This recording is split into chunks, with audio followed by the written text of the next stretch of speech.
You are watching an MLGA Network live broadcast. The only people for me are the mad ones. The world is filled with the boring and the barely conscious. The misery loves company. But we don't have to live this way. Jessica and I are here to talk to those the system rejects, to radicals and thought criminals. The ones who never yawn or say a commonplace thing, but push the boundaries of acceptable discourse. Those who stare reality in the face and dare it to be different. History isn't made by the timid, and fun is not had by the perpetually afraid. We are the mad ones. So let's get to it.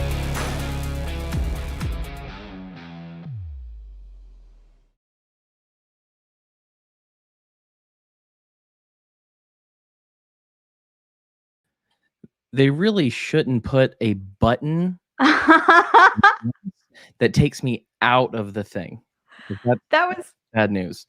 Oh, okay. Well, now we know that button's there. Yeah, we don't touch the button. So let's just pretend that didn't happen, and let's do the intro then. Welcome to the Mad Ones. I saw a recipe for safe cookie dough, and it was made out of chickpeas. So yeah, I'll be risking my life with eggs so I don't have to eat chocolate chip hummus, host Cam Harless. And with me, as always, is your beef stew soap creation specialist and penguin hater, Miss Jessica Green. How you doing, Jessica? I'm good. I have a lot of good product ideas. I don't know that the soap that smells like beef stew was one of them, though. I think it's probably one of your best ideas. Oh, well, thank you. We do have a guest that we will bring on, but I thought, I respect women so much that, and I never want to objectify them or come across as a misogynist in any way. So I've elected to let Jessica introduce our guest tonight. So. Right. Okay. So joining us tonight is a woman called many names. Some of them have included E-Thought, a Fed, one-time Aryan Barbie, and more. But she is none of those things. She is a blonde bombshell, a chess master, an intellectual, and a writer for the Mises Institute. And she is thicker than a bowl of oatmeal. Miss Natalie Danelishen. I did not write that. Yep. My favorite name was always Aryan Barbie, so. Right. Can you tell us the story about how you got named Aryan Barbie? Oh, I posted something. It was like a leftist.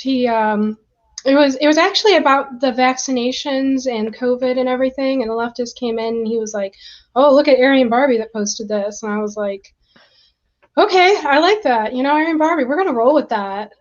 And just over the last year, it evolved into now I'm Aryan Barbie. So just kind of adopted the name. Yeah, I'm cool with that. We'll go with that. But yeah, there were a few other women who actually were called like Nazi Barbie online on Twitter recently, and it came back up, but I was like, it's just so horrible. I'm like, why? Why are you calling these people these things? And, it's like Nazi is such a horrible thing. And you guys the left is just like rendering that title meaningless lately, Absolutely. So it's not something I'm like, too happy about. Yeah. But, oh well. It's kind of like I'll take the Barbie.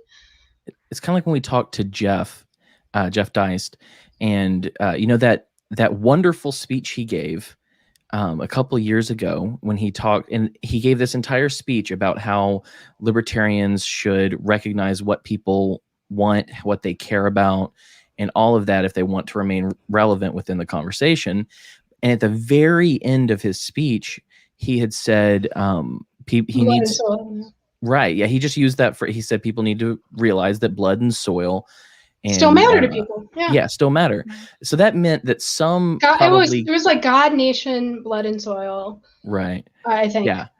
And what you have to know though is behind that was some like Cato libertarian who listened to the whole speech and then waited for that last sentence to go, "Oh, I'm going to call him a Nazi."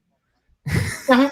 Yeah, that whole beautiful speech that I love. I mean, that's probably still my favorite Jeff Deist speech to this day. Because, it talks about family, and everything. And it was just it was such a beautiful speech. And I still quote it. Actually, there's a quote on my Twitter not too long ago from that speech where, family is the first line of defense against the state, and our connection with our ancestors and everything. It's so important. And you almost don't hear that anymore. It's like people are afraid to talk about it, but it's true. Family is the first line of defense against the state. And we need to focus on that more. We don't. Well, especially libertarians, they don't focus on it. Go ahead. No, it's no wonder that people are afraid to say something like that, because obviously it's going to get you labeled with something like Nazi. And I'm sorry, but that's just the nuclear option when you're trying to attack someone. And, unfortunately, when there is a Nazi around, no one's going to know, because you're calling everybody a Nazi. So how are we supposed to know the when there is a Nazi, like it's a boy who cried wolf scenario? I mean, if we're going to be completely honest, I'm pretty sure there's only like 10 Nazis in America, maybe. That's it. And 3/4 of those are in the FBI. Yeah, probably. They're feds posing. Yeah. So I mean, it's ridiculous right now, especially with all the name calling and the it's almost like, I feel like people need to just get away from politics. And focus on the family. And that's one of the big things I feel is, lost in America today, because, back in the 1800s and stuff, they relied on family. That was the only thing that got us through everything in the beginning. And we just don't have that anymore. It's kind of sad. I tweeted something about that the other day, because that's a big point for me, something that, me and Jessica both push. There are a lot of things that are kind of scary or frustrating, the changes in how we've treated family. Like, who takes care of our old people now? The state. Who takes care, or nursing homes? Who's taking care of our parents, our grandparents? Who's doing this?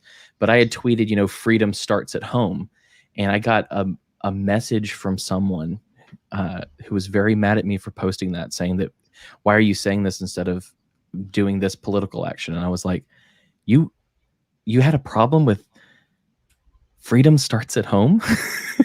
It's the most benign thing I have ever tweeted. It's like the most like common sense thing, actually, because it should be common sense that freedom starts with family. It starts with your personal beliefs, your principles, and people aren't getting that anymore. It's more of like reactionary, especially to like on Twitter, Oh yeah.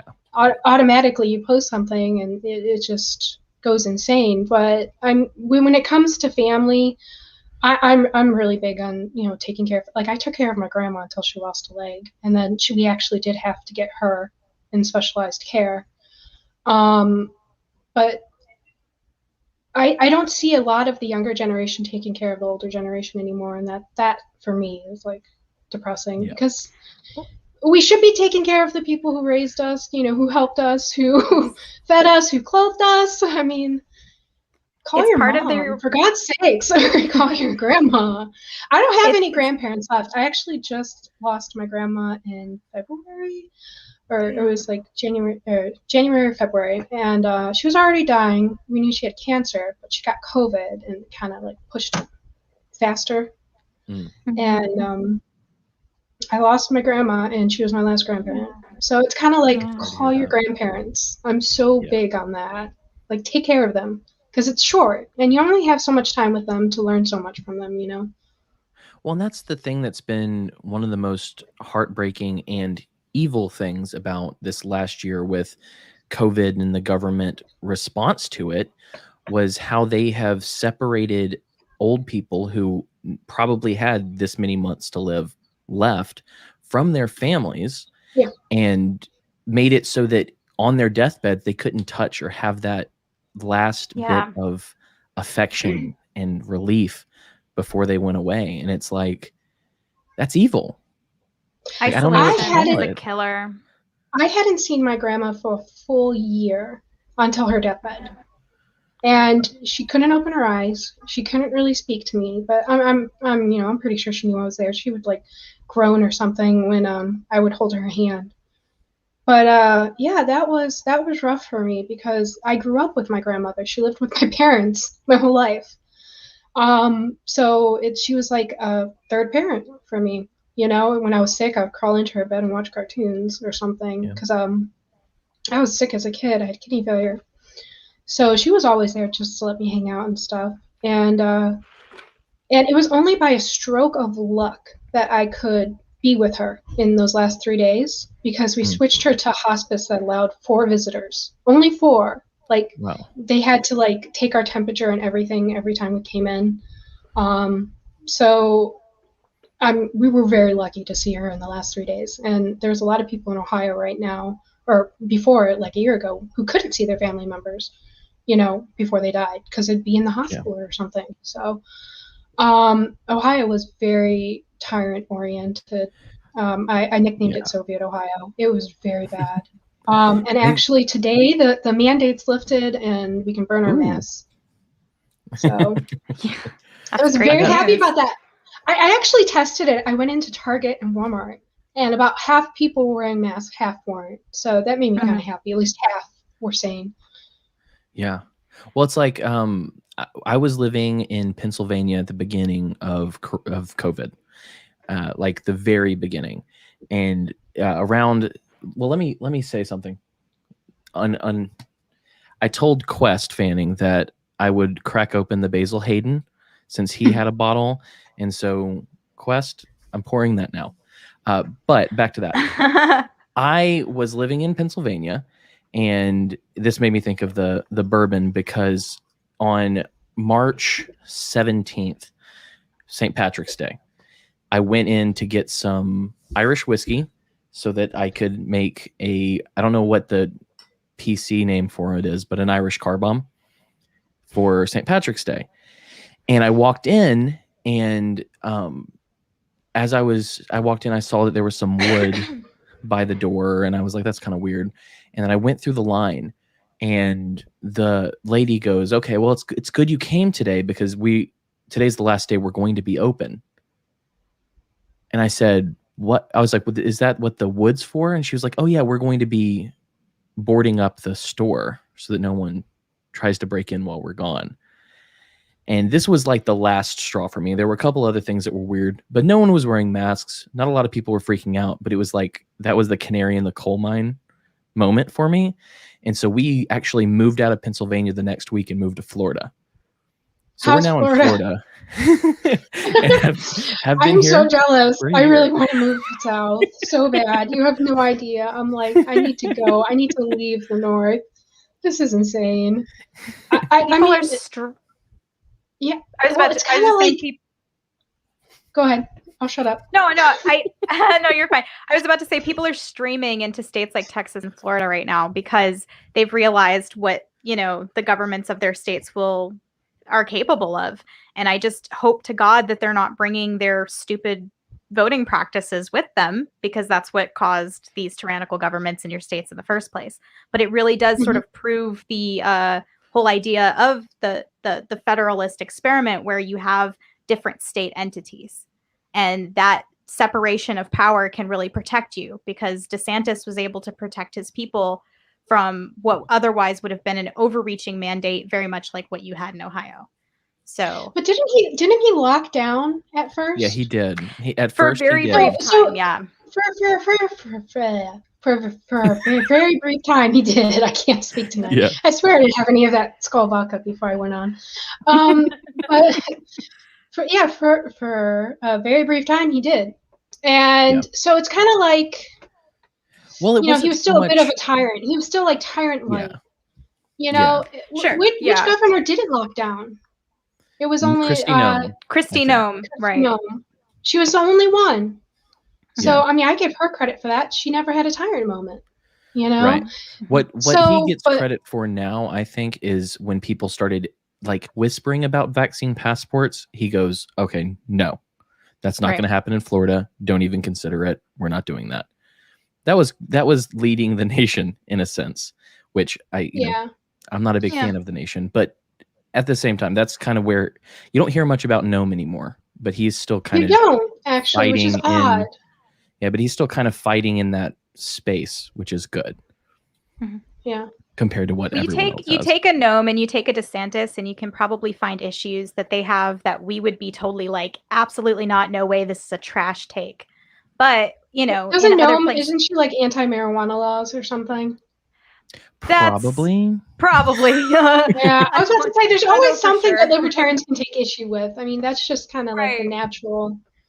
But the idea of coalition building is that like you find the single issue that you guys could work together on, and you work together on that issue, and you don't like, okay, so you'll fight out marijuana a different day, but if you're going to work on lockdowns, you're going to work on vaccine passports, I can coalition with you for sure. So whether Kristi Noem is terrible on marijuana is almost besides the point to me. It's that where it counts, the locking down, she did great. And, DeSantis, for his part, yes, he locked down a little bit in the beginning, realized the error of his ways and pulled that off. And so, I still kind of give him credit for that. Only very few. I think the governor of Alabama also signed no on the vaccine passports. I haven't heard any other state though. So there were, I think Mississippi may have too, but kind of the way that vaccine passport worked, it was DeSantis came out and said no. I'm from Alabama originally. Like that's I love Alabama. I want to move back to Alabama. Heart of Dixie. I'm from the Birmingham area.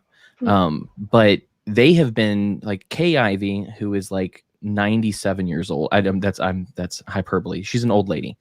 She's been terrible on this. But without I'm not saying I'm a big fan of the state or even, the state government, but the fact is when DeSantis set the stage for that, she followed. And then I think Texas followed. And I think Mississippi did. And so like all the southern states were like, okay, no, we're not doing that. And I respect that because at least he's protecting me from not having to, beg to get groceries. Like that's very nice. Because Target would be the worst. My kid's dad, I was on a trip not too long ago, and my kid's dad tried to go into the store to get milk, and he's anti-mask. And they refused him milk for my children, and he had to leave the store without milk. So, that gives you an idea of how horrible it was up here. My 3-year-old couldn't have milk. You can go online and have it ordered, but that's beside the point. It was just it got really bad up here, really bad. There were times in the very beginning where I was wearing the mask, but I would leave home and sort of absent-mindedly forget it. And I was like, okay, well, I just need to run in and grab one thing. Maybe it'll be all right. And like Michael's refused to let me in. Now, granted, art supplies are not like essential products or anything like that, but that pretty much did it for me with Michael's. I was like, yeah, I can just order what I need from Amazon. I don't ever need to come back here again.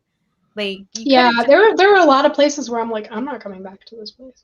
I'm just not. This is how you treat me now. I don't want to shop with you anymore. I had some great places and they didn't care. It was mostly gas stations. Gas stations were the freedom among Ohio places. Right. It was so weird. I'm like, okay, and it's funny too because my local gas stations. I live in Ohio, so I'm surrounded by Amish. So it's like Amish were the ones coming in without the mask, kind of paving the way for everybody else because they don't vax, they don't care, they don't have TV to see about COVID, whatever. Based Amish people. Yeah, I love Amish people. So here's the thing. I wanted to actually say that I applaud you for something, Natalie, because there are a lot of people out there who, when they contracted COVID, would have changed their tune about what you should do, how things should be, etc. But you had it recently. I'm pretty sure you're still coming off of that. I am still coming off. I am still exhausted. And you haven't come off the Song of Freedom, and I applaud that. So thank you for being consistent out there because we need that. Yes, ma'am. Well, that's what having principles mean. Being consistent with what you believe. And I believe that government shouldn't be involved in our lives in any sort of way. And and people, especially LOL Berts or whatever, that's what I call them. Libertarians were like, well, it's private property. And I'm just like, but they're doing this because of government. Can we just get that out there? Can we be honest for once? You guys are, the private places, they're doing mask mandates and everything because, especially like today was the day that Ohio stopped doing the masks. So about a week ago, I started noticing businesses were automatically just taking down their signs. So that tells me that they weren't waiting. They were just like, let's do this now because it's coming. So it's like they really didn't want to do it. They didn't want to force their customers to mask up, be tyrants to them. And in a sense, it puts their employees in a precarious position because, they have to confront people. So it's like there were so many horrible things too. And I even think there was like some fights online and stuff about masks between customers and employees and stuff. And it's like right there, you're just putting your employees in danger. So why are you guys following these stupid state that don't mean anything? Right. They really don't. I mean, if you looked at the mask thing, Tom Woods has a great video on this. And he shows in different countries where the mask mandates were implemented. And after the mask mandates were implemented, there's these huge spikes going way up, So it's like the masks aren't working because there's these huge spikes of, COVID taking off. So I will say, if I had to go into a store, only because 90% of the time I was tired and I didn't want to confront people, I'd put on a mask. But I would never wear it, out of the store, ever. So I did that, and I still caught COVID.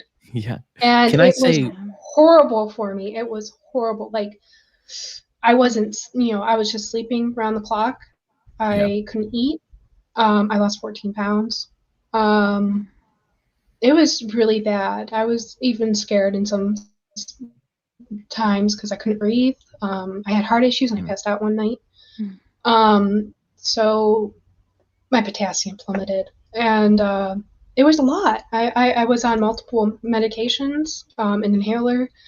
I was taking like dozens of vitamins to try to get over it. So I'm a month out now, and I'm finally starting to feel normal again. And like I have some energy. But did you lose your sense of taste? I did, but it was really weird. Okay, so for the first 2 weeks, I thought I had allergies. I had sniffles, and I lost my voice, which is weird because I didn't think losing voice was a symptom. Do you guys remember that? It was like I had laryngitis. So I thought it was just allergies. And so I went to an event and then came back, and that night I passed out, and I went to the hospital because I didn't know what was going on. I was kind of scared. It was weird. And at the hospital, they told me I had COVID. They did a swab for it. Not that I really wanted to be part of the government's numbers on COVID. I hated that. And I really still don't trust the tests, because they're not meant for COVID. As the manufacturer said, or whatever, the guy who created them. I forget his name. Do you guys know his name? Are you talking about the PCR test? Yeah. It's so something I was just, something with a kid. I don't remember. But anyway, the guys tried to be honest in that video and everything. And so there's a lot about it I don't trust, but I was very sick. But I have immune issues. That's something that a lot of people, I don't know if they know. I'm missing organs. My kidneys function at like half speed. So it's kind of like, and I have colon issues as well. And, a good gut, you need a good gut for your health. Yeah. So it attacked me really bad. But there is no reason, absolutely zero reason, why people who do not have immune issues, who are perfectly healthy, had to mask and lock down for the last year. Countless people I knew had depression. I knew kids who took their lives, which was really, really hard for me when that happened. And, you see the look in teenagers' eyes, and they are just hopeless because of everything that happened in the last year. And right now, everything that they did, the economy's gone to shit completely. And I don't know, can I swear on this podcast? It's not Christian. Yeah, you're good. Okay. So I mean, it's gone to shit. So their future looks bleak. I mean, right now, I think lumber's way up. The price of steel is way up. So Meat's even like to be going way and getting too. a car. Yeah. Oh gosh, the meat. The meat, yeah. Well, Thomas Massey was talking about the meat last year. I was talking about the meat last year. We're going to be facing some very difficult, serious shit. We have enough hand sanitizer, but we won't have meat. Okay, Yeah. this You is see the what- issue we're facing. We're gonna have tons of fucking toilet paper, but no lumber to build a house. Okay, so this is what is happening, and people need to recognize it, and they need to be fucking pissed off. Excuse me, I'm swearing too much. You're You're good. okay. There was also that This hack. is so mad. What? There was a hack of a one of the largest meat packing plants or meat slaughtering plants in the nation was hacked by some like hostage taking hacking. I don't really know how it works. Just It's like what above my pay grade. happened with the gas company. Right. Well, And there's all this hacking going on, and it's like precision hacking, in Yes. my opinion. Yeah.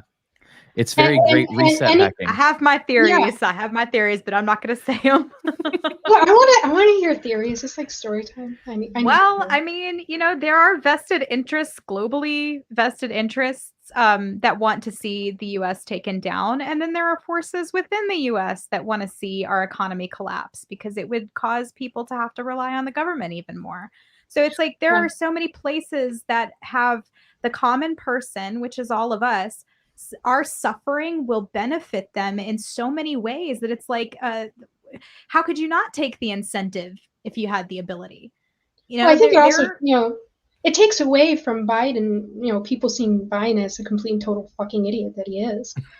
I mean, he has dementia. That guy needs to be in a nursing home, and he is somehow our president. It's absurd. It's like the most absurd thing I've seen in my life. I mean, I thought Bush being president was absurd. This goes beyond that. Yeah. Bush couldn't say a sentence, but Biden, he's just then he's there's eating this ice cream and shit. I don't know what he's doing. Oh, that ice cream stuff was awful. He just they're like, what flavor? And he goes, chocolate. And they all go, ooh. Ooh, And I'm like, yeah, ooh, we are in a lot of trouble because now there is no fourth estate whatsoever that will criticize the government. And with Trump, it was like criticize everything he did, hyper focus on every little detail of what he does. And for Biden, it's paper over, cover over. The emperor has beautiful new clothes. And if you don't see them, you're a Nazi. And that's, a horrible state to be in because they can get away with a lot of things.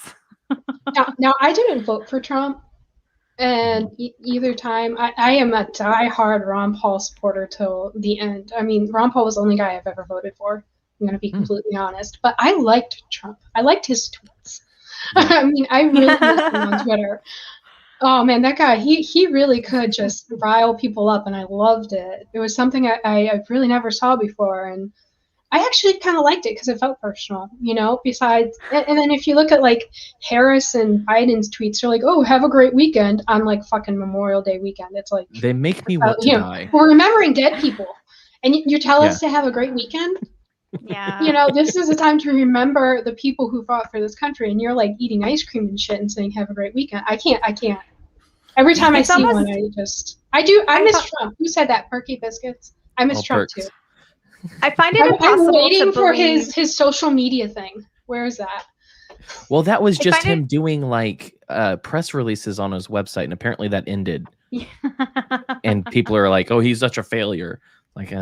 Okay, who cares? No, we didn't deserve it. I want a social media Trump page, Twitter on steroids. I need this in my life.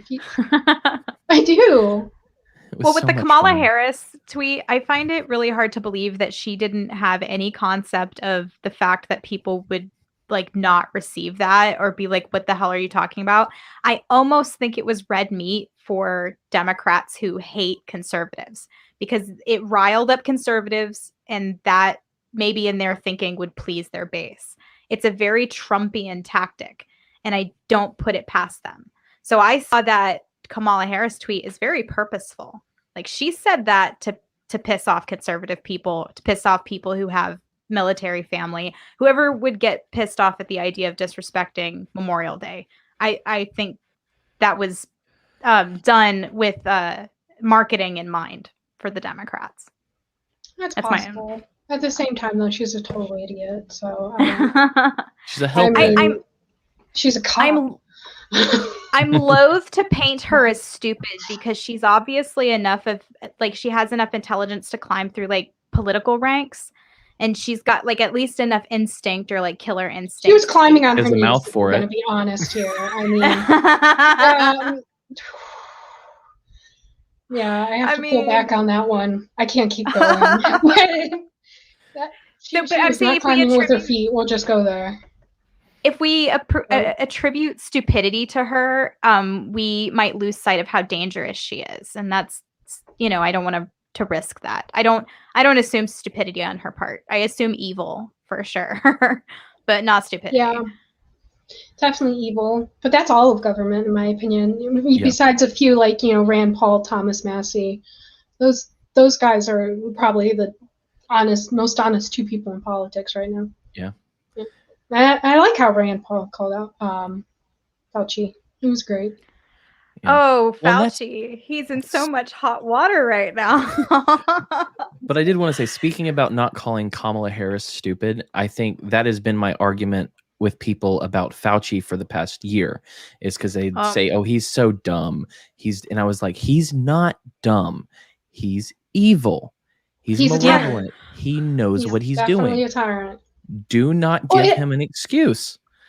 He's going to picture of him with like ex-presidents and stuff or something. So he's been climbing that ladder for ages now. He's always been around, and he knows. So there's definitely a veil of evil in that. So yeah. But, given the fact that Amazon and every other bookseller pulled his book today, I think wherever they have the big, rich, powerful people secret meeting, they all got around and decided that Fauci was done. And Amazon pulled his book. So. Amazon wanted to present some sort of competitor to Michael Malice, and then they got scared and they had to pull it because they knew they could not beat Malice. They couldn't have done it anyway. There was one. Isn't he at number 1 or something now? Yeah, he was there. Last we talked to Dent, and he was at number 1 for the paperback and at number 2 for Kindle at the same time. So about that, when I looked at that, I didn't realize there was a little bar above that said books about anarchism. So he was number 1 in books about anarchism. And I was like, he's number 1. I just got excited. Yeah. Well, we'll take it. He beat Leslie Spooner or something, Okay. I think Jeff Geist's tweet about that book was probably my favorite, because he was like, Michael Malice put out a book about Anatomy of the State, isn't it? Did you hear that Anatomy of the State is in Michael Malice's new book? It was so funny. I was laughing so hard. Like, I had like a belly laugh when I read that tweet. And I was like, oh, and then Michael Malice commented, and I was like, hey, I hear your book has Anatomy of the State. Or I think it was Anatomy of the State. I remember off the top of my head. But I still haven't gotten that book. I'm probably in some kind of anarchist gulag shit list for that. Gulag. Yeah. One thing that you mentioned earlier was about how the different companies were following the state's orders, and that there were fights in the stores against the employees and people who didn't want to wear masks. And this is going to sound like I'm inciting violence. I'm not, but I'm kind of glad those people fought, because that was one of the big things, was because Walmart realized that they couldn't fight people, and they told their employees not to confront anyone anymore. And that went to other stores as well. That wasn't super well known, but that meant that you could, especially in Florida, but you could just walk through the store and no one would bother you, because they'd been told, don't get in a fight over this, don't confront. And so even though they were a little rowdy and throwing hands, I'm glad they did it, because they allowed for a little bit more freedom. Yeah, I have respect for people like that. Like, to some degree, I can't start, fisticuffs with my 3 children in tow, So it's kind of like, okay, fine, I'll put on the mask, but my kids aren't wearing it, Right. So I'm really happy to say, though, my now 3-year-old, she never wore a mask, not once, throughout all of this, and that made me happy, because at certain points she's just, she was 2 when all this started going down, and she's trying to recognize faces and expressions and everything. And then here's all these people with masks, so she just started waving to everybody. She's like the most outgoing child I've ever had. But somebody said, teach your kids to fight in public. It's actually that is actually really good advice. And my son, when COVID started, he already was almost a black belt in Taekwondo, but Taekwondo required masks, so we didn't go back. And I found this boxing place called Hooligans. Yeah. And they didn't require math. So I started teaching my teenager son how to box, and then I joined up with him. So, I mean, you do need to know how to throw a punch and take a punch, because that is the world we are going into in the next couple years. And it's like my kids last year showed you. It's like the pre-show, in my opinion. It's like 9/11. Do you remember 9/11? Before times. You guys are old enough to remember. Yeah. 9/11. Oh yeah. Yeah. I was skipping school that day. Yeah. Oh man, I was like a teenager. I was homeschooled and I was eating Cheerios, and then I turned on the TV and I'm like, wow, that building's on fire. I didn't register. I would have done so much better. And then I watched live the second plane going in. So yeah, I saw that too, and the only reason I saw it was because I happened to be skipping school that day. I found out from kids who were at school there was a total blackout. They didn't tell anybody at the school what was happening, and so a lot of kids didn't find out until the afternoon that anything had ever happened. And I wish I had been homeschooled. I would have done so much better if I had been homeschooled and been eating Cheerios. It was great but hard because I wanted to start college early, so I started at 16 full time. But homeschooling is great. My kids are homeschooled, so it's something where it teaches you to self motivate, which is great. Mm-hmm. And actually, I got a ring light, and my 13-year-old daughter set it up for me today. She was like, "I know how to do this." I was like, "Okay, you do it." So, I mean, It teaches them things like that, basic life skills that I'm like clueless about. So I'm like, that's great. But back to the 9/11 thing. We were way more free in the 1990s. It was beautiful. Mm-hmm. I'm actually very grateful I grew up in the 80s and 90s, and I'm happy about it, because after 9/11, it just Patriot Act and it all went to shit. Yeah. And now my kids are growing up in this like totalitarian society. And it's only gotten worse, so much worse. Isn't it insane though? Like I miss 2008 at times, you know? Oh yeah. But isn't it insane that there are people on this planet who are 20 years old now, or will be by the end of the year, who have never lived in the world without the war in Afghanistan? Wow. Yeah, that is completely insane. And actually that's my son. He was born in 2006. Yeah. So he has not known a day without, a war in the Middle East. So, and he'll be 15 this year. So, yeah. So it's like crazy. It's his whole life. It's my middle child's whole life. We've been at war. The Fed's just been devaluing the dollar, so it's just one thing after the other, and their future looks bleak. I already told them I will help you out as much as possible because I know the shitstorm is coming, and we haven't even seen it yet. You think high prices on beef and gas and everything? No, that is the calm before the storm. Start stocking up now. Bullets, guns, everything. Yeah, and one benefit to hard times is that it does drive families together. So there is a counterweight to these things that happen. And when we, unfortunately, it has to get to such a bad point. But like, especially during the Great Depression, it really like made people realize what they could do, and that they were so much more capable, and because you had to make do. And people survived that because they gardened and because they had skills. They had, like, I noticed that you do like ranch work and things of that nature, taking care of animals. I work on a farm with weekends. It's actually a horse rescue. I don't own the animals, but I've adopted them all. So knowing how, just knowing these basic skills that used to be considered completely normal for everyone to know how to do is a my rare arms look fantastic skill. Too from lifting. but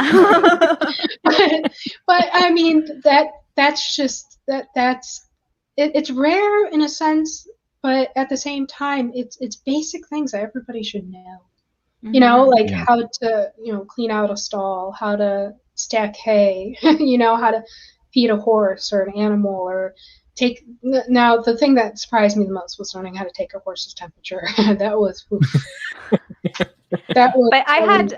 the first time I did that, I was so scared. I thought he was going to kick me. Because you have to put the thermometer up the tushy touch. Oh yeah.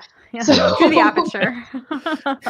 So it's whoa, that was intense. But these are skills that everybody needs to know, especially with steel going up. You might need a horse. I mean, Do my they make dad, cars out of steel anymore? yeah. I mean, but if my dad works for Ford, Mhm. and he got severe COVID. We all got COVID. Mhm. So he just got out of the hospital. But before that, he had knee surgery, so he was on leave from work. So I went over to help my dad with some projects over at his old shop, and I get there, and the lot where there used to be hundreds and hundreds of cars, there was only maybe 10, 15 cars, for brand new to get off the Mhm. lot, and the Wow. used Yeah. cars. So there's definitely an issue right now with cars and used cars and all that jazz. I saw a TikTok the other day Oh, of I a can't. guy who works. Is it working? Can you hear me, Yeah, Jessica? I can hear you. I can hear you. Okay. Yeah. I saw I I was saw your lips moving, and I tried to. I saw a TikTok the other day, and there was a man who works at a new and used car lot, and he was going around. He was saying, "Look at how many cars are on this lot," and it was exceedingly few. And he said, "But here's the thing that worries me." And he walks over to this Ford truck, and it's like a 2018, 2019, something like that, like not the Yeah. newest year, essentially. And he was saying, he was showing the different features, and he was like, so these are really nice features, but it's pretty stock. And then he went over to the front and showed the price, and it had gained $7,000 Oh, since it was first bought. So it was a new or a used truck that had appreciated, because usually cars depreciate by about depreciate as soon as they hit the 25%. lot. Right. Yeah. Right. But this one had appreciated by $7,000 because there Uh-oh. were so few of them out there. Uh-oh. That's the issue, and that's happening with a lot of used cars. Like they're just going through the roof right now, and good luck getting a new one. That's just worse. Yeah. So it's really bad right now, and it's gonna get worse. Inflation, guys. Yeah. Yay. I warned It's about supposed to be this good for the last year. economy. I said last year, inflation is coming, be ready, and then people were like, no. I'm like, okay, wait and see, because it Yeah. is. So. But they don't count things. They don't count the things that actually matter to real people in their inflation statistics. Like food, for example, is not Yeah. counted No. at all. But to the housewife, that's everything. That's the first Like, place we see inflation. It's something that nobody talks about, because like we'll see inflation on eggs, we'll see it on, all these different things, and that's like the immediate, like for me it was last year. I saw inflation on eggs almost as soon as the lockdown started, and then I'm like, well, something's coming. And it's Yep. not Yeah. going to be pretty. And then I refilled my whole pantry, and I bought so much liquor, it's not even funny. my closet is overflowing, and I'm like, So is we So- tried mine. to buy we tried to buy a test freezer to buy some extra meat, and we had to be on a waiting list. We tried in Yeah. February, I think, and we didn't get it until August. And so we have Yeah. it now, but it was a small one. I'm worried it's not I'm enough. waiting on a small one right now, actually. And I want the freezer, and I want to start stocking up meat. I have meat in my freezer right now, but I want more. And my son, he can hunt.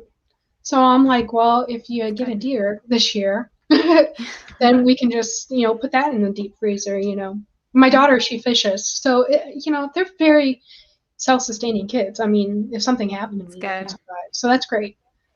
And it's kind of like, I want to see more families just teaching kids that, life or death things. And they need to be able to live off their own, because it's just getting worse.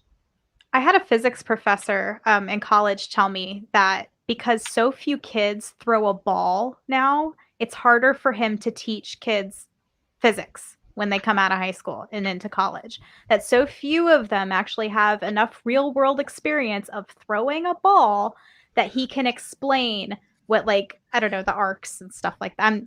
It was a long time ago. I don't remember the lessons he taught me, unfortunately, but that just primordial childhood experience that we think is normal. It's not even that they don't even have the basic skills to garden and fish and hunt anymore. They don't throw a ball anymore. I mean, we're in a lot of trouble, because these are going to be hungry mouths and hungry people come another 18, 24 months from now. Lots of headlines. And that's something that's just depressing when you think about it. Like, kids don't throw balls anymore. That was like my whole childhood, throwing a football in the street, or roller skating. But parents just give kids like tablets or phones and just let them go. Yep. You don't see your kid for like 5 days.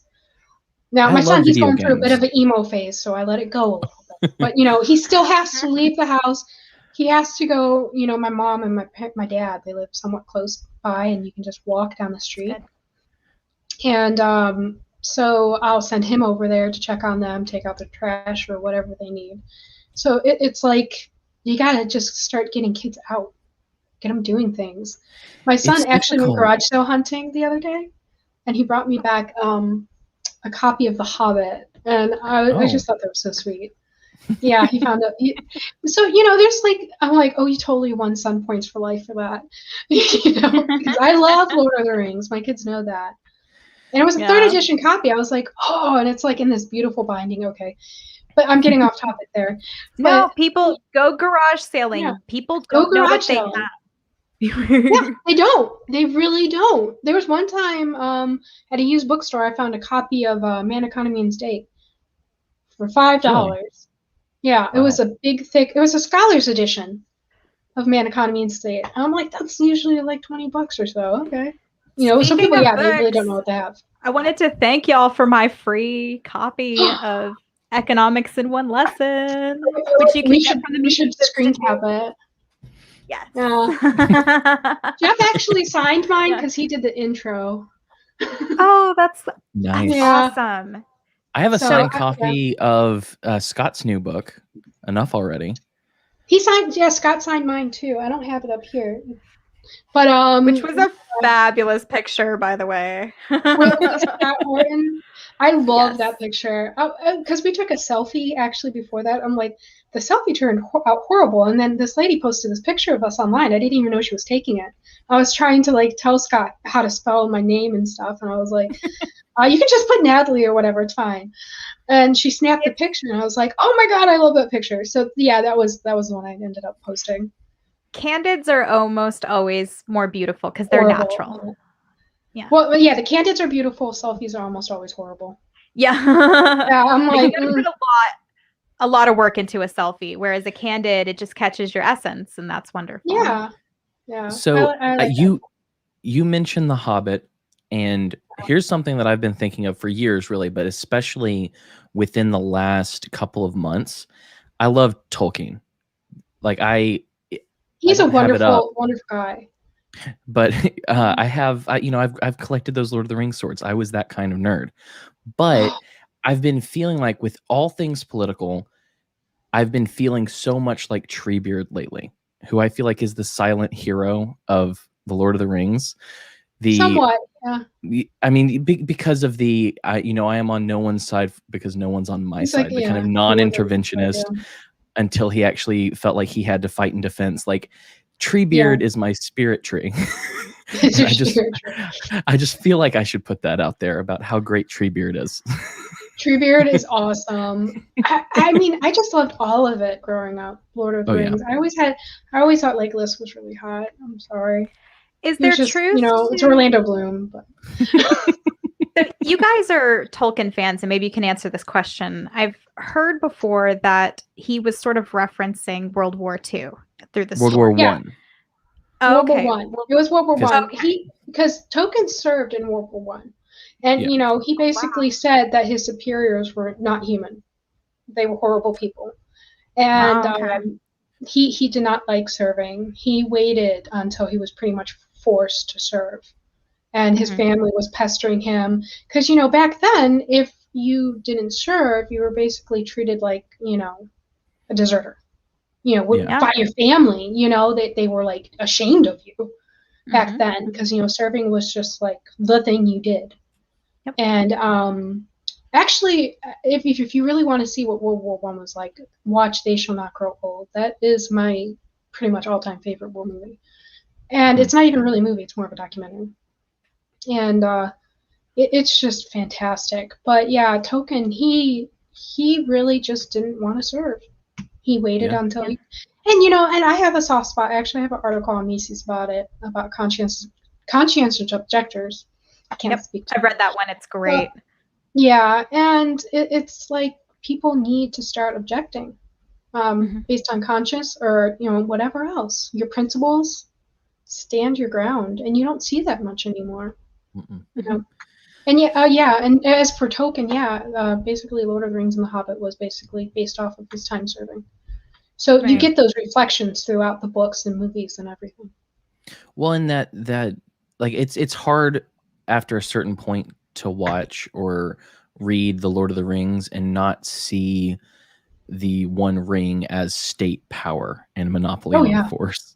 It's really hard not to see. It's like and that's one of those things you see time and again are these people who that they have good intentions, but they're still reaching for the ring. Yeah, the eye is basically the NSA in my mind now. And there wasn't even an NSA back when he wrote it. And I'm like, whew, that really rings true today, So but there was still like the Home Office. The ring was like Wi-Fi going to the NSA. I mean, every time you put it on, he saw the ring. I mean, there you go. But but so the One Ring is crazy. Political power. And anytime I see someone reaching for it, I go, no, we're supposed to throw that into the fire, people. Yeah, let's throw do it in the that. fire. Because I have no interest in it. I don't want to lead anyone. Well, Zero interest in leading anyone but my family. You always have these political tyrants, and no, I think I'm going to keep it. Who was that in Lord of the Rings that kept the ring and didn't throw it into the fire? I forget. Frodo?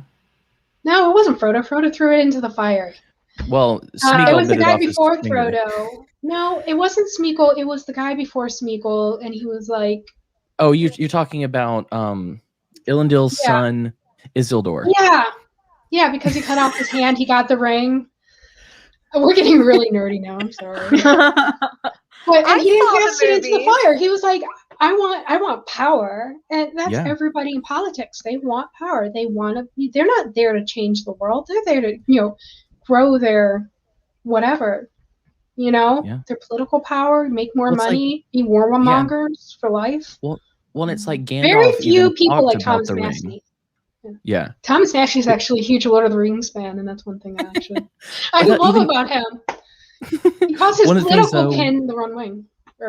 He's tall. He's tall for a hobbit, but we precious. Will accept him. Yeah. But no, like even Gandalf talked about how I would want to use this for good. That's why I can't touch it, because I can only ultimately do evil. Like it's such a wonderful story that's like anti-government, and so few people know that. It's okay. Here's a question though for Jessica. It's like, how old do you think Aragorn was during Lord of the Rings? Aragorn is the Viggo Mortensen character, right? Yes, Viggo Mortensen. Yeah. So I would have put him at 35. 87. I remember the first time I read Lord of the Rings, I went into the appendices and did the math on his birthday, and I was like, this dude's 87 years old. And then I watched the extended editions of Lord of the Rings, and they actually mentioned, and this is why I'm so mad at Sean Astin, and I hate him so much, because I love Lord of the Rings, Jessica. But he's made Lord of the Rings worse for me. You hate him because he dropped your motorcycle. You don't hate him because of Lord of the Rings. But he's made Lord of the Rings worse, and I hate him for that as well. Yeah. That son of a bitch. I'm so sorry this is happening to you.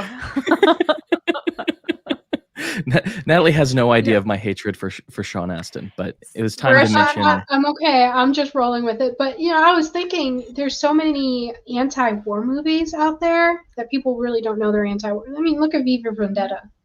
That movie is like the pinnacle of the last year, and people are like, it's a fiction, I'm like, look at Idiocracy. I mean, that's the last year, and shit.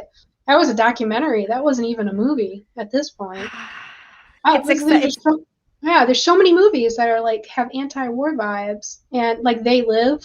Have you ever seen They Live? I love that movie. You guys that's the one with the sunglasses. Yeah, Put on the glasses. It has like the worst fight scene in history, but it's a fantastic movie. So, I mean, there's all these anti-war movies, and people are just like, you know. So we're going to put They Live on the horror movie challenge this year. Speaking Can you of, guys do that? I love that movie. Yeah. Well, we were going to ask you, we do a 100 Nights of Horror, Nights O Horror, because we do it Irish, challenge every year. And so starting, I think, July 23rd, there's going to be 100 nights of horror movies leading up to Halloween. And we've been asking each of our guests, since we're starting to write out the list, what is one horror movie that you want to add to the list? And you are invited, if you add one, to come back on and talk about it during that time period. Oh, God, horror movie. Is it weird that I don't watch many horror movies? No, it's not a tip. Like, you have to be a Can very... I mention CNN? Can we just... Shit, it's a horror every day. Needs to make a horror movie about the corporate media and what they do. Like, that would really scare the pants off of some people, I think.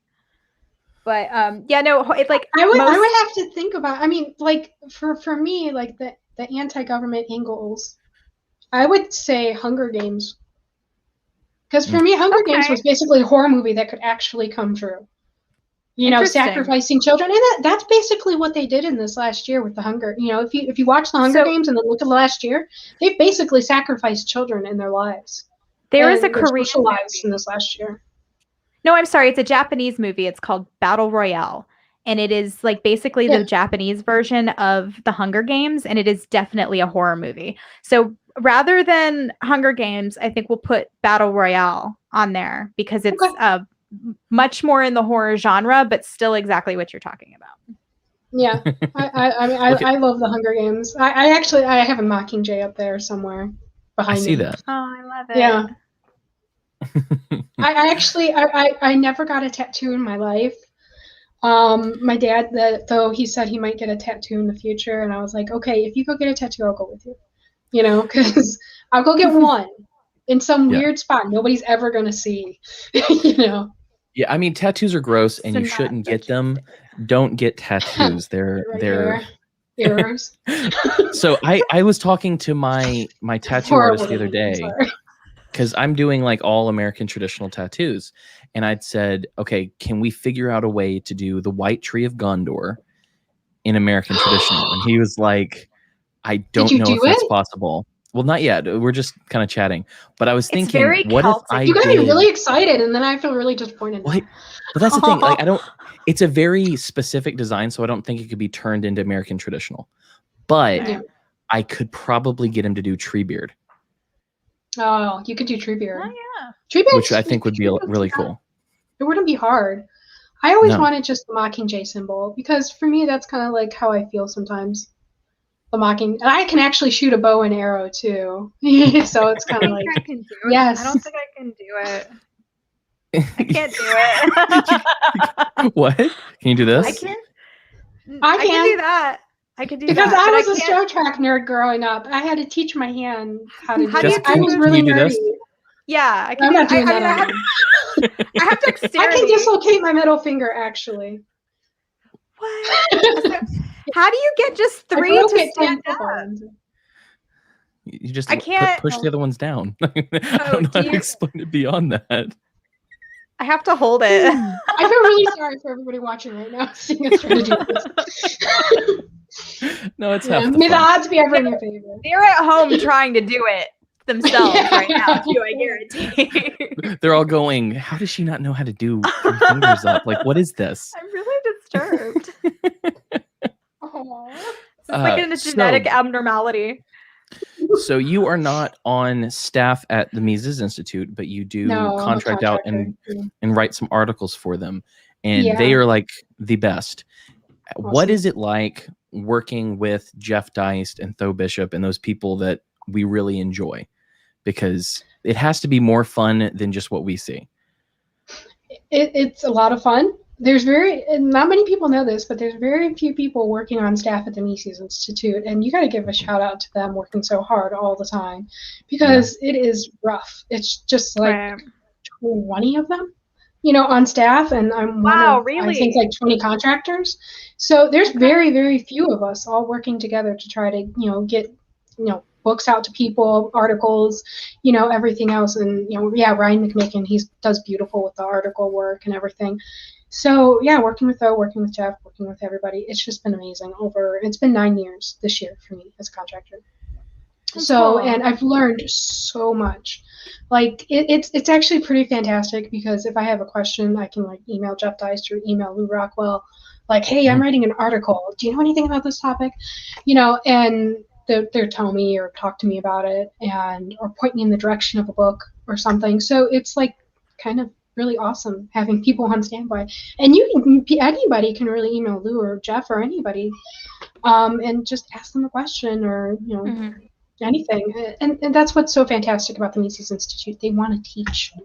And I love learning. I love knowledge. I love books. I mean, as you can, those are just like 10 of my books behind me. I have like 15 bookshelves. It's insane in my house. Like I was in my son's room the other day, and I was like, you need another bookshelf, honey, because your books are stacked up on the floor. Because my son's the same way as me. We have books like stacked everywhere, because we grab one, we read it, we reference it, and we put it down, and whatever. We're horrible at that. There's books everywhere.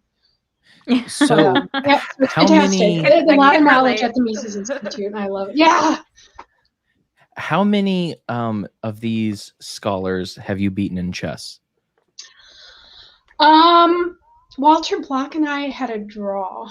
And I will die on that hill, because Walter actually beat Hayek. So it's like, I drew the guy who beat Hayek, but I don't know if you technically want to call it a draw, because we couldn't finish the game. He had to go give a lecture. But I'm like, it's a draw. We're going to leave it at that. Well, I saw that you played. He lets me pass on it. Who did I play? I saw on Twitter that you played Hotep Jesus. Who won that game? I did. I got my ass kicked by him, but it was fun because we made it all the way to, I think we had just a king and we each had 2 pawns. So the board was pretty much empty by the time we got done. It was a fantastic game with Hotep. Great guy. He's really fantastic at chess. And I don't think many people. I played Tom Woods, and I got my ass kicked by Tom Woods twice. And that was fun. I imagine he's good. How long was the game against Hotep Jesus? Like, how long did it take for you guys to get to the point of 2 pawns and 2 kings? I would have to look at the history. I think it was actually only like 40 minutes. We destroyed each other. I was like, if I'm going to die, I'm bringing you down with me, because he was about to checkmate me, and it was just by sheer chance. I was like looking like 4 moves ahead, and I saw one where I can go check his queen, and then I just started like taking all of his pieces, and I was like, okay, you're probably going to win this, but whatever, I'm taking all your pieces. So that's kind of how I am in like normal life. I'll look 4 moves ahead and give people shit along the way. I mean, I'm sorry. That's just like my basic like thing. I love a lot of people though, and they're really fantastic. I've met so many wonderful people in the libertarian circles over the years. I'm just really grateful for that. I don't think not many people acknowledge it. Like, they give Lou Rockwell a hard time, as we talked about earlier. They give Jeff Deist a hard time and everything. Yeah, these are just beautiful, wonderful people who have just taken their time and taught me over the years, and it just bugs me. I have a lot of not nice words to say about that, and I won't talk about that. But one more chess question. What is your ranking? Okay, so the problem with my rank lately, and I only have a rank on chess.com, even though I was president of the chess club in college. I didn't do any tournaments when I was in college. Okay. Only because we had issues with our chapter and everything, so I was just trying to get it back together. But so on chess.com, my ranking is 800 and something last time I checked, but I kept playing long-term games, and I forgot I was playing them, because I have 3 kids. Oh, so my ranking went down because I kept using the games and forgetting to move. So now I'm kind of like, I'm only going to play like blitz games from now on. I actually played a game. I'll probably get shit for this, but do you guys know who Ben Garrison is? The cartoonist. Yeah. I actually was talking to him not very long ago, and he's a chess player. And so we played a game on chess.com, and he beat my ass too. But, I'm quite used to that. I'm like, okay, intelligent people just beat me. I'm okay If with you that. don't know, Jessica, Benton Garrison made these comics, and he did a lot of them. He was more or less, he was pretty pro-Trump in them. And some people on 4chan started taking his comics and then making them like extremely anti-Semitic or extremely racist or whatever, and then passing them along as his original work. And so at one point, if you search for Ben Garrison, you could see like a photoshopped picture of him in like a Nazi uniform and stuff, because they just like went to town on him. But the dude, like when he hits a comic hard, he does it hard, and they're very good. He's the I one. actually I have a believe, signed copy of his book behind me. It's behind my laptop. I can't grab it. But yeah. and So he did the art for I love Michael his comics. Malice's book, The New Right, didn't he? I'm not quite sure, actually. I have to ask him about that. I want to say that he did. Yeah. But But he does beautiful. He has beautiful comics, and they're spicy. But I'm spicy, so Yeah. it doesn't bug me at all. I'm like, whatever. It takes a lot to really bug me, and basically, it's when people hate on people I care about. Yeah. So, I feel like that defense mommy mechanism thing kick in, and I'm like, no, you will not touch this person. Yeah. You have a finite amount of outrage to give to the world. So like, and outrage is expensive. Like, spend it where it matters, and defending one's friends and family is fine. Yeah. Being outraged about every little thing you see on the news is just a waste of your time. Right, exactly. They'll be outraged about anything, and I think that is something that is like very, very, like, the right doesn't quite understand this yet. That is one of their greatest advantages against the left. Mm-hmm. That they will defend family, and that they will defend land, and that's their best, ticket, and they need to embrace it. And when Jeff tried to point that out, they gave him all shit for it. But I will say that when it comes to like the duopoly aspect, there's like the left and then the right, and there are people on the right who spend their outrage just as cheaply as people on the left do, just depending on what the topic is. So that's almost like Kamala Harris tweets. Like Kamala Harris tweets, right? And they're just as easy to bait as some leftists, and they'd hate to hear it, but like, just try, don't become the thing that you're pointing out. Not you specifically, Natalie, I'm just using your example. Don't become the thing that you're pointing out all the time. The left does this, the left does this. When I see conservatives doing that shit too. So y'all should swear jar. I'm trying so hard not to swear. I swear all the time. It's okay. I apologize to viewers for swearing so much tonight. I'm so sorry. AOC, though, had a tweet that really pissed me off. It was just like, she talked about her grandma living in like squalor and wherever, and I was like, that's your family, dude.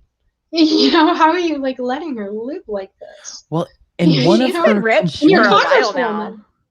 Yeah, she's got money. She lives by her. She doesn't have kids. Kids kill your income.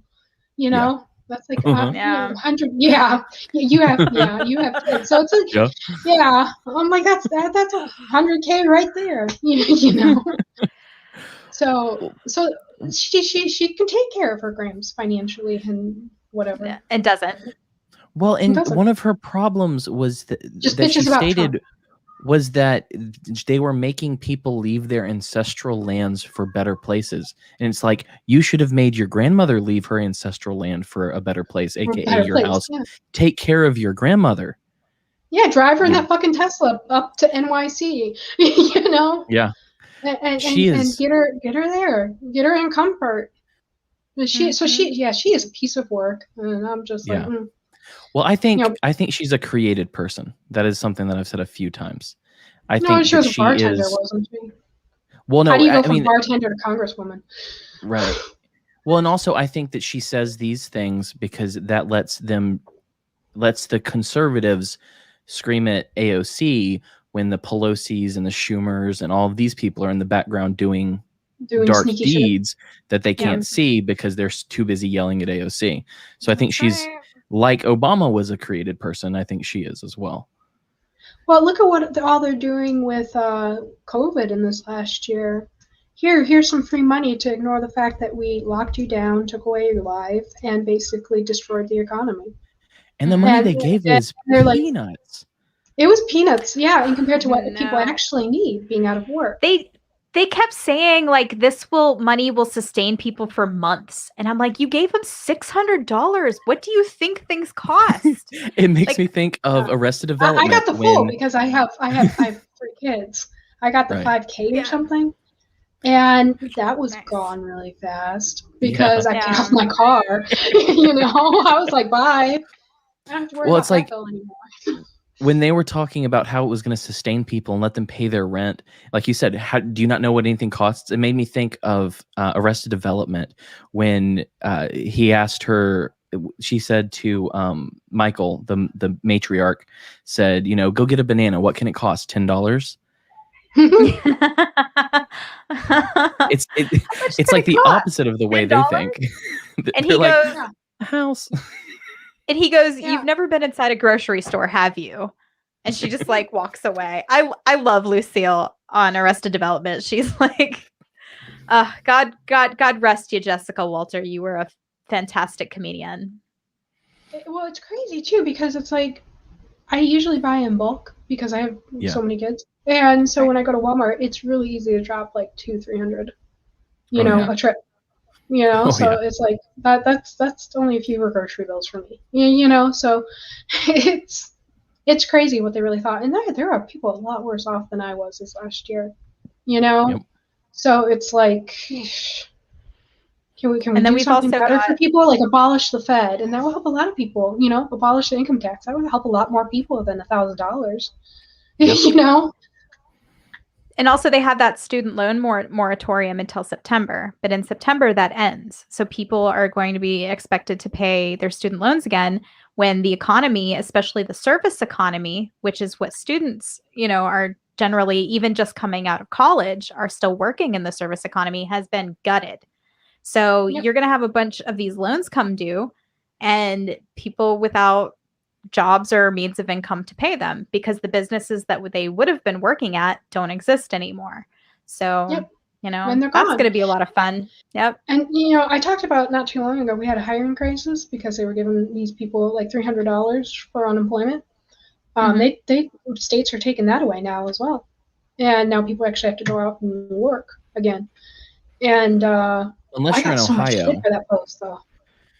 Because in Ohio, they had so much extra federal money that they got that they did a lottery for people who got vaccinated to win up to $1 million or to win $1 million. 15 people, $15 million. And they're using it for that. And they're using it for that. And they're not giving it to anybody in Ohio, which is stupid. Great. You have 15 happy people who are vaccinated and might not live the next 4 years. I have things against the vaccine. I actually have a friend online. He just had a reaction to the vaccine. I was about to. You talking about JJ, right? Yeah. I saw that. I'm like, are you okay? Because he's one of the sweetest guys I know, like hands down. And he has kids, and he's just a wonderful human being. And so I'm like, I hope you're okay. But so the vaccines, I don't trust them. I don't have a problem with people getting them if that's what they want to do. But I have hard-fought natural immunity right now, and I'm so happy about that. Like my body can just kick back in natural. Did you see Chelsea Handler's little video where she got the second dose of one of the vaccines? I can't remember which one. And she was like, hey, I can't hear out of my left ear. Is this normal? No, I didn't see that. Sorry. I didn't see that. What? I just, Godfrey Bloom, I don't know if you guys know who he is, but he works in England. And he just had a post about a close acquaintance who was 40 years old, got the vaccine, got a blood clot, died. Oh my God. So it's like you roll the dice either way between COVID and the vaccine, in my opinion. And I got the COVID, so I'm good. I'm solid. And, as Thomas Massey points out, natural immunity should be enough. You shouldn't have to get a vaccine card or anything. Right. So, and that's the hill I will die on, because I know freedoms never should have been taken away. Either. Yeah. Well, and it's like we should all have the choice to live our lives. With the vaccine, it's like it's allegedly 95% effective, allegedly, for a sickness that 99.9 people recover from. And it's like, why on earth why is it even necessary at that point? Yeah, it's not. It's completely insane, and it's crazy too, because I am mildly shocked. It took me a full year to get COVID. And so I'm just like, wow. And when I finally did get it, I'm like, okay, yeah, this is effing horrible, but it doesn't justify the lockdowns. It doesn't justify, the personal reach into the lives. It doesn't justify the mask. It doesn't justify any of it. When I think about all the people, I've seen people over the last year wishing COVID on you over and over and over and over again. That's some bad juju. Like, the fact that people celebrated you getting COVID, like, really speaks volumes to, like, where people's concerns really lie. That was my best friend who pretty much celebrated me giving COVID. She was my friend from childhood. She was my friend for 22 years, or maybe more. And she basically was happy I got COVID because I was anti-mask. I ignored the fact that her mom got super sick, even though when I saw her once in the mall in this last 2 years. And I saw her and she was like, oh, my mom got COVID and she had a stroke. And I was like, oh, that's horrible. How's she doing? She's like, oh, she's recovered. I'm like, oh, well, that's great. And I'm like, I've been traveling this past year and I haven't gotten sick. And that was another thing. In this past year, I went to multiple Mises events. I was on multiple planes. I was in multiple hotels. So I didn't get sick. I actually got sick local from somewhere around where I live. Yeah. Because I haven't been traveling lately. So it was crazy. And I was just like, this is insane. But yeah, so she was my friend for 22 years. She was actually the only friend I had growing up. So, wow. Yeah. And because I was homeschooled, she was the only friend I had in my local area. The way that they separate people from their friends and separate them from their family is insidious. Like, my mother, it's been over a year since my mother has spoken to me because I spoke out. She still hasn't spoken to you? She still hasn't spoken to me. She unfriended me on Facebook. That's pathetic, I know, but yeah. I blocked my mom on Facebook for other reasons. I see my mom every day. I swear to God, she lives right across the street from me. I walk on over there and see how she's doing. But I blocked her on Facebook. I'm like, I'm not dealing with that. She's totally boomers. Well, somewhat. Those boomers, I'll give her the benefit of the doubt. Those boomers take Facebook so seriously, though. Like my dad before he passed, very seriously. Like, if he unfriended you, that was like a big deal. Like, you were supposed to get a message out of that, and I was like, that's fine. Yeah, that's okay. It's like scratching someone out of the yearbook. I'm like, whew. But it hurts a little bit more when you've known them 22 years. And I have heard countless stories in this last year of friends, family, and everybody separating. And, to a very high degree, that's what they want. That's what the government wants. They want to separate, conquer, and, Yeah. And that's why that's their MO. Do not let them separate you from your family. Even that sister. I love or my that family cousin. Dearly. Yeah. Yeah. And if y'all, I'm telling y'all, audience at home right now, if you've got that sister that kind of bothers you or that cousin that kind of bothers you, get over it. Just get your shit together. You're going to need your family, and you want to keep yourselves together, because that separating you is what they're trying to do so that you don't have each other to rely on. Do not let them do that.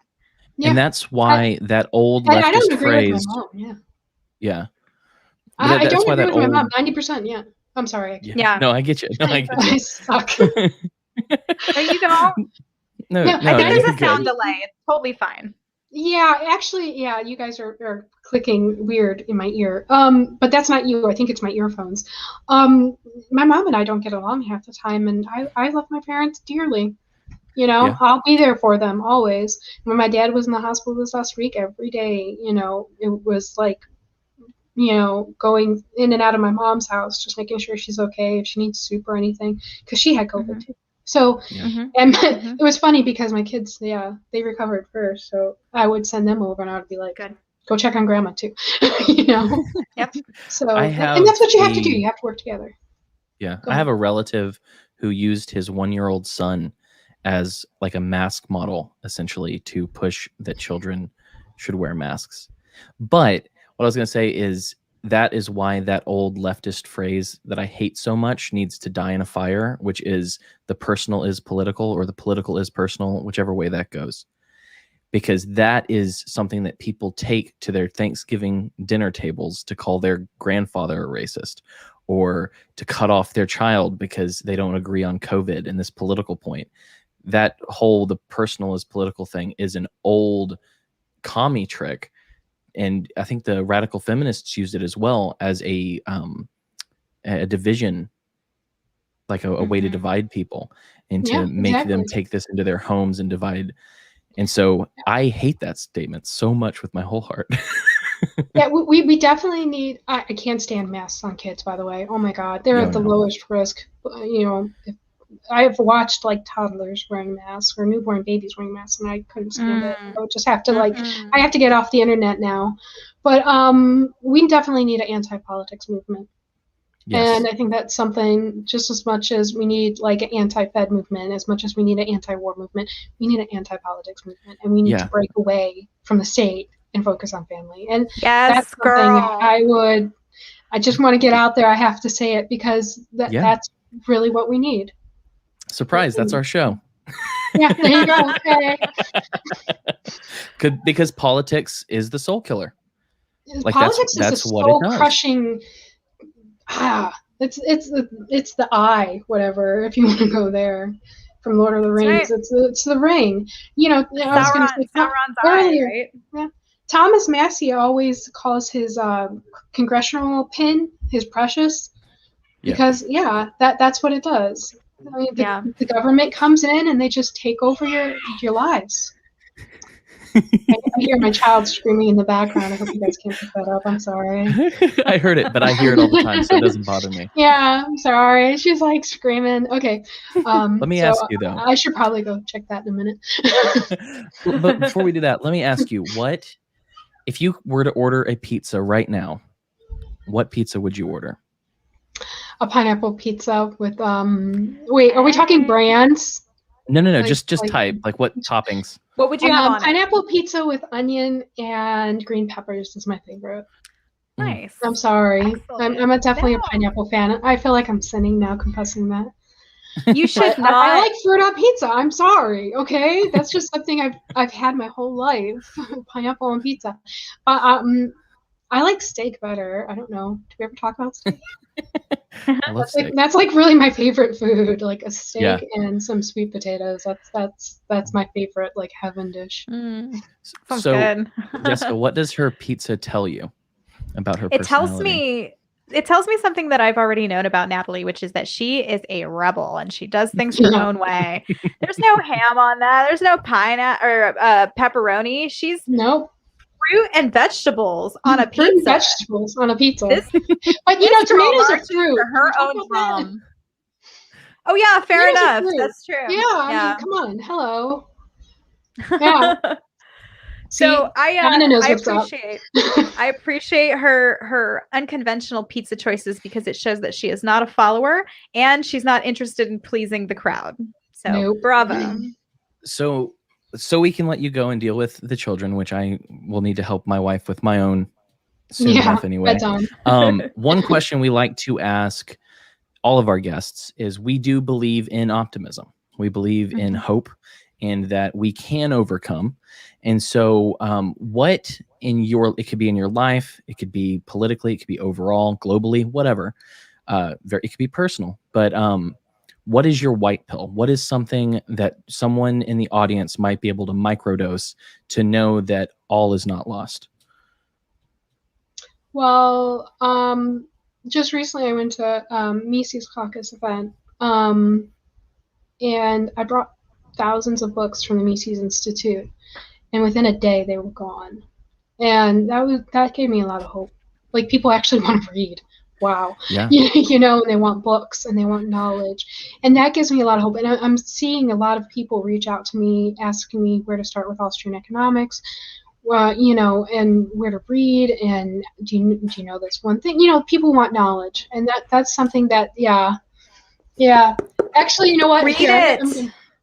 The Mises Institute is giving away a free copy of Economics in One Lesson. If you guys could link to that page, I can send it over. We Absolutely. will. Also, But to let everybody know, definitely there's an order a free audiobook copy. on YouTube if you're not a reader. Like I don't have good eyesight, so I rely on audiobooks a lot of the time.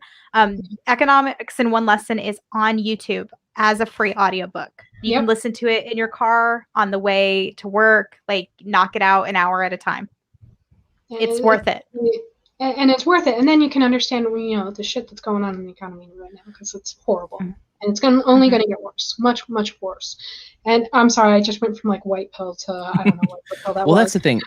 The white pill is realizing that things are going to get worse, but that it can get better, that we can win. Not that absolute loss is a certainty. I wish we called it hope every day, and they give me that. Yeah. That's good. I wish we were calling it hope pilled sometimes, because I think the white pill concept can be confusing. So it's like doom pill or hope pill. And that makes more sense to me. Make a graph of all these pills. There are four. There are four. Anything beyond the four you need to throw in the garbage. There's red pill, blue pill, white pill, black pill.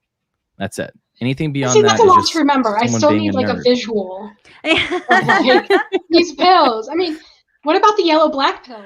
No, I'm kidding. Those are sketchy pills these days. You never know. Yeah, you don't. Don't take a pill you can't identify. That's you right. Can't identify yet. That's good advice, children. Yeah. But, like I said, we will let you go. Before we do that, we do have, when Jessica wrote the intro for you on the show, she used this wonderful phrase, thicker than a bowl of oatmeal. And we have the video where that came from. So we'll show that last. But before we do that, we do want to say Isn't that the one where the guy's like, yeah, it's so great. It's so great. I get that in my timeline all the time. I'm like, okay. It's so good. It might be an accurate description, but but I am definitely a thick girl. It's like I'm super tall and I'm kind of chubby and I have boobs and I have a butt, so I'm comfortable with it though. I just I want to lose like 50 more pounds and then I'll be happy. Don't look like that. Like how you look now. Yeah, I'm like. But yeah, so we'll show that last. But before we do that, and after that, you can bounce. But I did want to let people know that if they want to find you on Twitter, they can do that at chesschick01 and go to Mises.org and check out all of the free resources you have to learn about Austrian economics, freedom, etc. There's so much there. It's a dearth of knowledge. I have to give a shout out to the Ron Paul Institute as well, because I've done stuff with them and I love them. So check them out. And I've also recently been doing stuff with the Babylon Bee, so check out their podcasts. I love them. They're wonderful people. Very sweet. Axe Cop. Yeah. Axe Cop. Yeah. Was it Ethan Nicole? That he used to do a comic book called Axe Cop. Oh yeah. Axe. Axe. AXE, okay. Like a battle axe. Well, I mean, I guess it's a regular axe, but yeah, Axe Cop. Check that out if you want to support the Babylon Bee, because he works there. He did that too. But beyond that, like pretty much like Dan and Kyle and a few others that I talk to the most. I give MJ and Seth a hard time. But yeah, so check out all those wonderful people and resources and stuff that's just happening in the world. The Mises Institute has tons of events coming up. I might be at a few. So check out the events. Are you going to be at Tom Woods 2000? I don't know. So you guys have to, if you guys want me at Tom Woods, you're just gonna have to message Tom and say, hey, bring Natalie down for it. I will tweet at him, because I'll be there. Tweet at him. Be like, and yeah, it would be bring fun. Natalie. Yeah, it would be lots of fun. I'm even more fun when I'm drinking, so yeah. Wild. But no, I would go to it. I'm actually going to the Yale event, Young Americans for Liberty, so I am doing that in August. Cool. So August, I'll be down in Florida for that, so that would be nice. So thank you for coming on the show. Thanks for having me. Thank you for being a lot of fun. I have enjoyed the energy and all of it. The nerdiness, I'm sorry. I mean, I am a nerd. I hide it with tattoos and beards and long hair, but I hide it with boobs. Yeah. That's not hiding Blonde it. hair. I'm like, So let's watch this video and then you can dip out and we'll do all the boring summary stuff at that point. So you don't have to suffer through it. you guys have a wonderful night and thanks for having me. Awesome. Here we go. Research on what rehabilitation that meant, and it says to make better. I want to be a better person. The state had the defendant on tape selling marijuana to a female undercover police officer on several different occasions. He had no problem whatsoever hitting on the undercover officer on the audio tape, trying to pick her up and saying, "Girl, you're thicker than a bowl of oatmeal."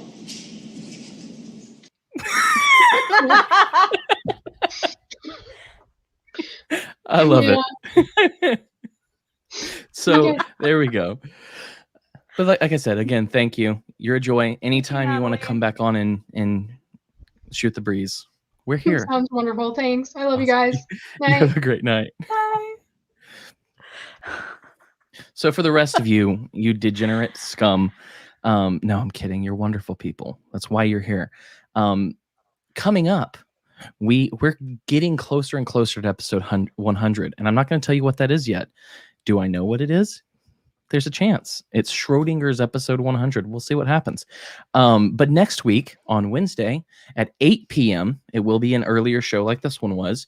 We have Mr. Mike Meharry from the 10th Amendment Center, who is quite a guy. Following that, we have Maddie from Voluntary Vixens, which is one of the shows on our little network, the MLGA network. And then episode 100 the next week, which you don't know about. I'm not going to tell you. And then coming. Episode 101, we're going to have Mr. Nick Ashley, the Armenian. No, he's not Armenian. He's Turkish. The Turkish meme that's out there on Twitter. No one knows exactly what he is. So he's something. He's something. We know he's something, but we don't know what. So he will be on the week after that. He has a show called The Individualist, if you want to go ahead and check that out. But beyond that, we just have the nuts and bolts. If you want to find me on Twitter, at Cam Harless. If you want to find Jessica, at Soup Canarchist. All of our back catalog, all of the episodes previous to 10 ago are all going to be exclusively on Rockfin or Odyssey. So we have put a little barrier for entry because you know what? We would like to make this show keep going. We would like to help along the way. We'll get to that, I promise. Okay. Sorry, I just remembered the other thing. That people are still probably hanging out wondering about. We'll get to that in just one second. But okay. If you want to watch our backlog, our last 10 episodes are always going to be free and available. Anything before that, you can access on Odyssey or on Rockfin by joining Rockfin. The cool thing about Rockfin is you also get all of Monica Perez's stuff, Sam Tripoli's exclusive stuff, etc. This Friday, we will be on Monica Perez's disappearing patron party, so we will be partying with her and probably drinking this Friday. And anyone who joins who pays for our Rockfin account gets a link to that party for free. And so you get to hang out with us there. Beyond that, we do have shirts. We have merch. If you want to buy merch from us, it's wearethemadones.com/store. So much easier to say than it used to be. Just type that in. Speaking of merch, take it away, Jessica. Okay, so over the past week, we've been having a contest, a free t-shirt contest, and we're giving away 5 free t-shirts to anybody who subscribed to the channel. And all you had to do was send us a screenshot of your subscription to the channel. So what I'm going to do now is at random, the 5 that Twitter shows me in the thread, you guys are the winners. That's how random it is. My selection is going here. So let's see real quick here. Not all the retweets. We need the screenshots, guys. The screenshots. Yeah. There we go. Okay. So the first one is Liger at Illegalis1. You have won a free t-shirt. So I'm going to highlight it. Okay. And then the next one here is Panther. Panther wins a free t-shirt. We know Panther. He's at Panther Rars. He gets a free t-shirt. And then there was next one here is PJ Shamrock. you are the third winner. I don't know PJ. Let me follow him. And then let's see. Final one here is at Wiggy77. Cam never scant my screenshot. Oh, Whip. I don't know. We'll figure you out. Don't worry, buddy. Okay, so that was 4, right? I've got Wiggy77. At PJ_Shamrock.